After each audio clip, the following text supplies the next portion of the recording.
Ahoj, takže dneska opět video na balíčky. Vyberte si, ta Fortuna, ta žena, je balíček číslo 1 a stůl s těmi šperky je balíček číslo 2. Obě ty karty, jsou to vlastně cikánky, mají stejnou energii, je to něco jakože taková výhra, jako jo, dar do vašeho života a chci se ptát na téma potěšující zprávy nebo komunikace do našeho života. Jo, dávala jsem teď vlastně i na Facebook, kdo by se chtěl podívat, a tady si to dáme teda na balíčky. Tak jak říkám, žena, balíček číslo 1, ta Fortuna, a gift, karta daru s tím stolem, je balíček číslo 2. Klidně si stopněte videjko a vyberte si v klidu a já jdu na první balíček. Tak, šup a jdeme teda na to. Tak. Takže první balíček, samozřejmě dám do toho balíčku obě ty karty zpátky a kouknem teda balíček číslo 1, potěšující zprávy a komunikace. Jo, co tady mají ty lidi očekávat? Od koho bude ta komunikace, nebo co to bude? Tak, už se mě otočila, takže někdo už je na cestě, jo? Je to tady ten muž, samozřejmě může to být i žena, jo, ale tak ta postava momentálně je to muž. To maličko. Tak, dobře, takže cesta. Ta zpráva už jako nemusí trvat dlouho, kdy přijde tady v tom prvním balíčku. Ta žena je smutná, jo. Ta žena tady si na někoho myslí, za někým smutí, má tady tu kytičku, má v ruce nějakou fotku, takže dlouhodobě chodí někde třeba, kde je sama, aby si mohla jakoby myslet na toho člověka, zase ať je to kdokoliv, jo? Dítě, rodina, kamarád, vztah, co koho z vás napadne jako první, nebo co byste chtěli, tak to se zřejmě toho bude týkat. Obchodník zase, jo? Ten člověk vám jede něco nabídnout. A kouká vlastně do té dálky a taky už delší dobu nad tím přemýšlí, konverzace, jo? Takže tady bude opravdu rozhovor. A ten rozhovor, ale můžete se potkat někde venku, kde bude více lidí, jo? Může to být park, kavárna, někde, jo? Nemusí to být úplně, že, ale ještě si vyložím, jakoby, že ta zpráva... Je tady karta nepřítele. Mohl v minulosti ten člověk vám něco špatného udělat. A je tady karta útěchy. Jo, útěcha pro vás. Zase, kdo jste v tom smutku? Myslíte si na to, tak jak říkám, jo? Tak tady bude ta útěcha, protože ten člověk a karta zoufalství, jo? Takže přichází člověk, pro kterýho to taky není jednoduchý udělat k vám ty kroky, protože zřejmě, jo, nevidí v tom třeba jako úplně dobrý výsledek, ale je tady dítě. Takže tím, jak vy si promluvíte, tak začínáte něco nového spolu, jo? Ale zase u někoho to může být, že třeba se svým dítětem, s dcerou třeba, jo, která je těhotná, nebo i se synem, kde třeba on je s někým, že a teď miminko, tak může k vám i takovej člověk jakoby z té rodiny přijít a oznámit vám třeba, že jako, jo, hele, já jsem těhotná, nebo tady moje žena je těhotná, jo, budeme mít dítě, jo, může být. V každém případě je to něco nového, co přichází. Myšlenky toho člověka a obnova vztahu. Opětovný setkání s někým, obnova vztahu zase, ať už jakýhokoliv, a vy, nebo ten daný člověk, dlouho nad tím taky jako si lámal hlavu, leželo mu to v hlavě, jo, tam jsou ty přesýpací hodiny a je tam ta lebka na tom stole. Takže to může být opravdu stará záležitost, třeba několik let, jo, pro někoho z vás samozřejmě. A je to někdo, kdo už třeba vícekrát mohl načít nějakou zprávu v telefonu, ale pak ji smazat, jo? A mohlo to být vícekrát. Dobře, takže tady jsem otevřela milenec a tady to veselí, jo? Takže pro někoho určitě to bude vztahová věc. Jelikož je vás tu hodně, tak je to mířeno jakoby pro více lidí, takže každý si z toho právě něco veme, co on má tu situaci, jo? Tak, dáme si k tomu tarot, nebo dáme si k tomu tarot, ale vydržte chviličku. Já jsem si tady vlastně, teď si říkám, na ty balíčky nepřipravila, jakoby, jaký tarot teda budu dávat.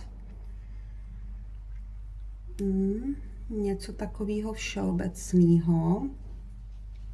A tak víte co, já si dneska vemu asi tenhle malý tarot. Dneska chci jenom takhle, nechci se extra zahlcovat těma obrázkama. A spíš si dám tady ten základní prvotní tarot. Takže dobře, o jakou, nebo takhle, na co bych se toho tarotu, co nám má objasnit, tak o jakou situaci asi tady jde. Nebo o koho jde, kdo k nám, jo, co prostě ten tarot nám sám k tomu chce říct, ono je to kolikrát i lepší.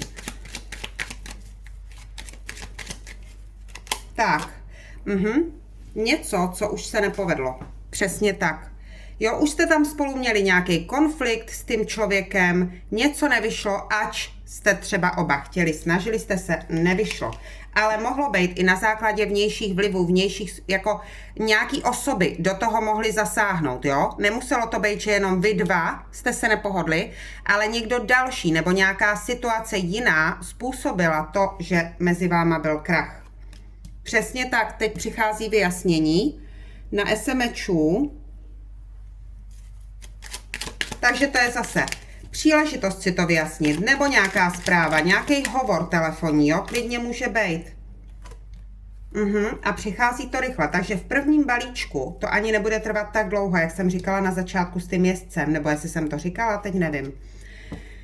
A zase, 8 holí je rychlá energie, která už proudí, ale zase s tím SMču to můžou být takový intenzivní SMSky, hovory, dlouho, prostě ne, že to bude, že si vyměníme tady 3-4 SMSky, dobrý ahoj, ne. To je dlouhodobý takový prostě, jo, že třeba dlouho jsme se neviděli, teď se i třeba jako překřikujeme, kdo bude první mluvit, jo, je to taková až jako nadšená energie, že konečně toho člověka třeba slyším a mám ti toho tolik co říct, jo. Císař, pro někoho to může být otec, pro někoho to může být třeba manžel, který odešel, jo, nebo partner.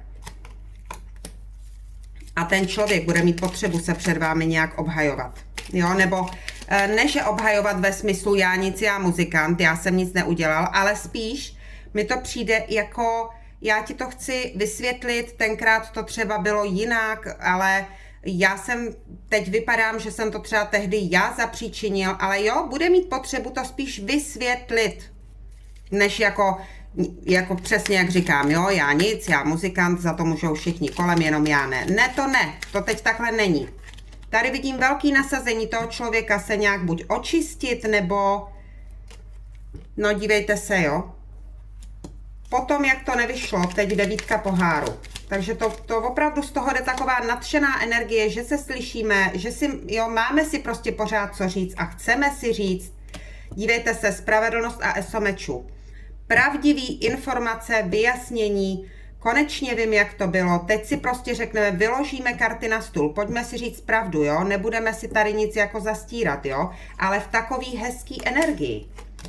Síla, Tady se ví prostě, za čím se jde. Tak to je bomba. No dívejte se, jo, to je moc hezký balíček. Je tady velekněz pod tím císařem, takže skutečně pro někoho dlouholetý partner, který odešel, manžel, který odešel, nebo neodešel, nemusel odejít, ale nějak jste se třeba nepohodli. Nemluvíte spolu, jo, můžete klidně žít třeba v jedný doma a nemluvíte spolu, jo, a ten člověk prostě za váma přijde s tím, hele, já si to chci vysvětlit, ono to bylo jinak, jo. Velekněz a císař, zase pro někoho to může být ten rodič, klidně. Jo, jsou to rodinný vazby.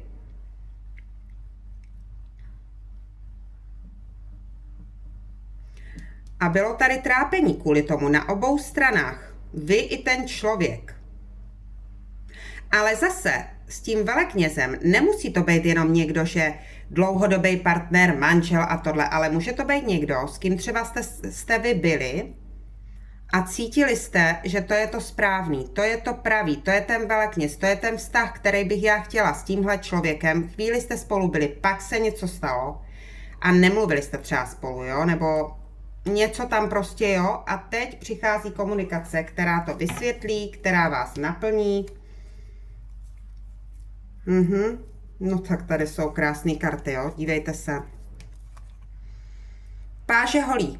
To už je ten krok, který se jde dělat. Zamilovaní, týká se to teda vztahu, ale říkám, i rodinných vztahů, prostě vztahu. Jo, máte s někým nějaký kamarádský vztah, to je jedno. Král poháru, ten člověk vás má rád, dělá tu aktivitu na rytíři holí k novému začátku, jo, a říkám, na 6 mincí se chce nějak ten člověk očistit, nebo jo, jako, no, očistit až možná bych řekla, jo, že jako, a neříkám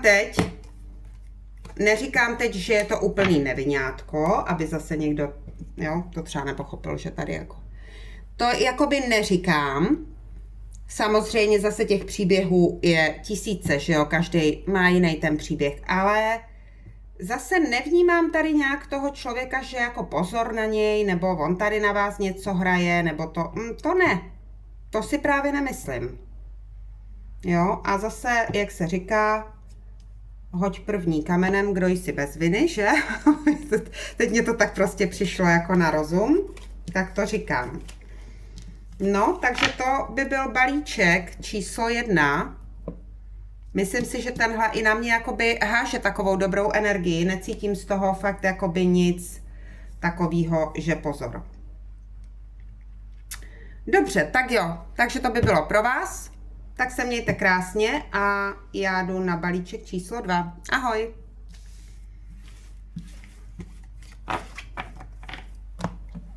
Tak, a jdeme na balíček číslo 2. Co teda lidi, kteří si vybrali balíček číslo 2, což byla ta karta daru, tak jaká zpráva nebo komunikace pozitivní, potěšující jde lidem, kteří si vybrali balíček číslo 2. Takže co to bude pro tyhle lidi? Potěšující komunikace, zpráva.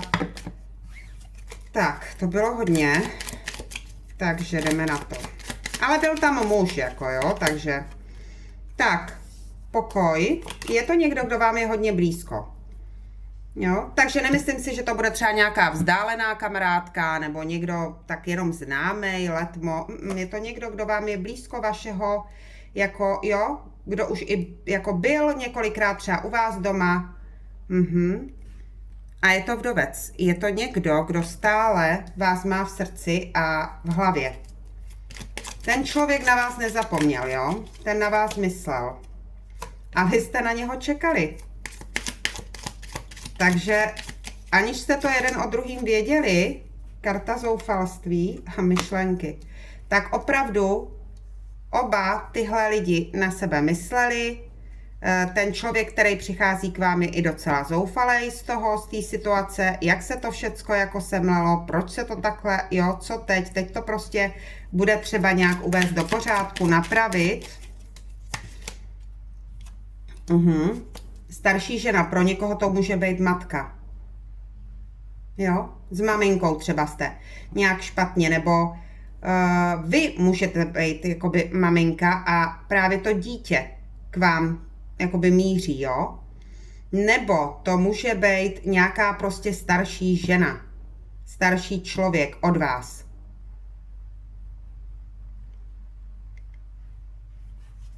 Muž a starší žena.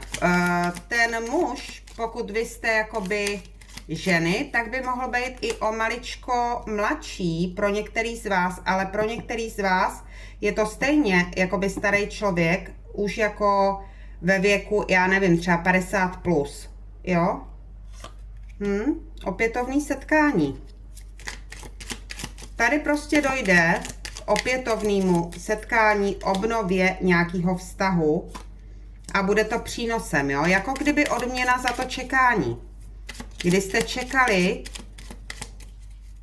jestli něco ještě bude, nebude, a to vaše čekání se vlastně jakoby vyplatilo, protože to opětovné setkání je ve velikým přínosu. Útěcha. Ten člověk si říká, když se ozvu, jak to dopadne, bude to prostě aspoň trošku dobrý, nebo jo, ale bude. A stejně jako u balíčku číslo 1 končíme touto kartou dítě. Jo? Takže zase, pokud tady jsou lidi, co mají už jakoby dospělí děti, někdo může přijít a říct, hele mami, já jsem těhotná, nebo prostě budeme mít dítě, jo, nebo syn může říct, hele, moje žena, jo, prostě může takhle, jo, budeš babička, nebo budeš dědeček, může být, ale v každém případě tady přichází s tím dítětem něco novýho, příležitost začít znovu.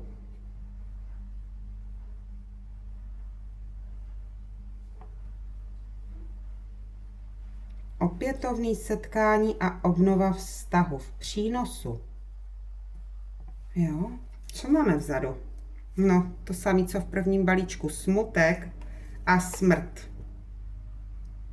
Takhle stejně jsem měla vzadu u prvního balíčku a to jsem ty karty teď míchala, to jste viděli sami, jo? Takže energie se nám shodujou pro tu kolektivní energii a je tady překvapení. Jo, prostě rybář a wow, co vytáhle, jo? Takže tohle bude pro vás taky vlastně nějaký dar, nějaký překvapení, jo? A přece, jo? Karta daru. Tak jo, dáme si k tomu tarot. Dneska jsem zvolila ten základní, dneska se mi nechce nějak se zahlcovat obrázkama, jako tady z těch tarotů, ale spíš jako mě to tady k tomu víc bere. Takže, co je to za situaci, co je to za člověka, který tady k vám přichází, co k tomu máme vědět, k těmhle pozitivním zprávám, pozitivní komunikace, na kterou evidentně více z vás... No, takže zase, prostě to je ta samá karta, co v prvním balíčku. No, takže je to někdo, s kým už to nevyšlo, ale zase, nemuselo to být tak, že vy jste byli viníky, nebo ten člověk, ale mohli do toho zasáhnout okolní vlivy, lidi, někdo zvenku, do toho vztahu nějak vašeho a tím pádem to nevyšlo. Mák, komunikace, ďábel a 9 pohárů. Takže tento člověk, který s váma chce si něco vyjasnit, tak aby dosáhl té 9 pohárů, tak může tu situaci maličko nějak zmanipulovat. Jo? Protože mák a ďábel a mezi tím eso mečů chce se ten člověk usmířit a začít znova. Opět karta nového začátku. A jak jsem říkala, tahle trojice karet je taková jako, no, chci, aby prostě mi to vyšlo, něco si strašně přeju a jsem ochotnej to i trošičku jako v té komunikaci nějak uhrát tak, aby to právě vyšlo. Jo, protože to tak chci, jako by ten člověk. 2 pohárů s někým, s kým jste si hodně blízký zase. Rodič, dítě. Nebo letitá blízká kamarádka. Nebo právě teda vztah s někým, ke komu máte ty city. A právě jste na toho člověka nezapomněli. Ten člověk vám jde s nabídkou obnovy toho vašeho vztahu. Hele, co kdyby jsme to zkusili ještě jednou, já ti to chci nějak vysvětlit. Rytíř holí. Takovej zapálený do té komunikace, jo, ten člověk.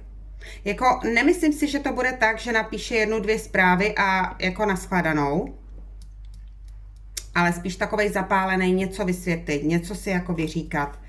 A přichází s nabídkou citu. A s tím ďáblem a rytíř poháru je to někdo, kdo právě, jak je tady ten vdovec, nezapomněl na vás, tak se na vás nějakým způsobem hodně jako upnul, jo? Pořád ho to nutí na vás myslet v tom dobrým.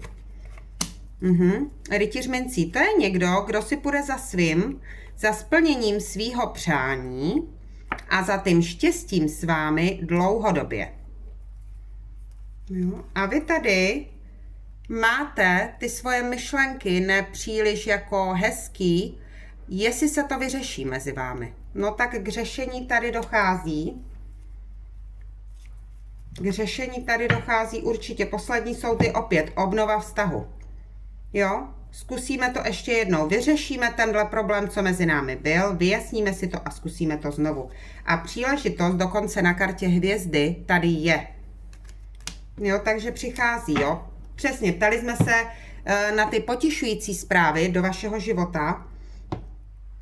Takže je tu něco, na co jste čekali, jo? Protože ta žena je tady čeká a ten vdovec, ten stále chodí na ten hrob a pořád na tu ženu myslí na to, co skončilo, jo? Co jako v uvozovkách zemřelo, což byl ten vztah mezi vámi. A teď vlastně přichází znovu na scénu a přichází vyřešení. Nabídka citová, vyloženě, láska. Jo? A dlouhodobost i by tady mohla dokonce být s tímhle člověkem. Tak jo, takže to by bylo pro dnešek vše. Já vám přeju, ať vám to vyjde, mějte se krásně a ahoj.